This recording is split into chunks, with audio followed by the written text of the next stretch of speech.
పెద్ద మనిషి కథ.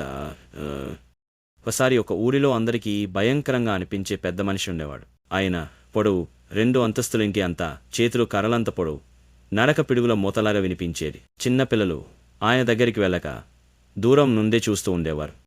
కానీ ఆ పెద్ద మనిషి నిజానికి చాలా మంచివాడు. ఆయన అడవిలో చెట్లు నాటడం, జంతువులకు నీళ్లు పోయడం, ఎవరికి కావాలన్నా సాయం చేయడం చేసేవాడు. ఆయన పెద్ద శరీరం వల్ల రాత్రి ఊరిలో ఎక్కడైనా సమస్య వస్తే ఒక్క అడుగులో అక్కడికి చేరి పరిష్కరించేవాడు. ఒకరోజు ఊరిలో పెద్ద వరద వచ్చింది. నది ఉప్పొంగి ఊరివైపు ప్రవహించింది. ప్రజలు భయంతో ఇల్లు వదిలి పరిగెత్తారు. అప్పుడు ఆ పెద్ద మనిషి తన భారీ చేతులతో గట్టి రాళ్ళనెత్తి నది మార్గాన్ని మళ్లించాడు.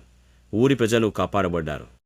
ఆ రోజు నుండి అందరూ ఆయనను చూసి భయపడకుండా గౌరవంగా చూసేవారు. పిల్లలు ఆయన భుజాలపై కూర్చుని ఊరి చుట్టూ పర్యటన చేసేవారు. పెద్ద మనిషి తన హృదయం కూడా తన శరీరం అంతే పెద్దదని అందరికీ నిరూపించాడు. నీతి మనిషి రూపం, పరిమాణం కాక మనస్సు ఎంత మంచిదో అదే ముఖ్యం.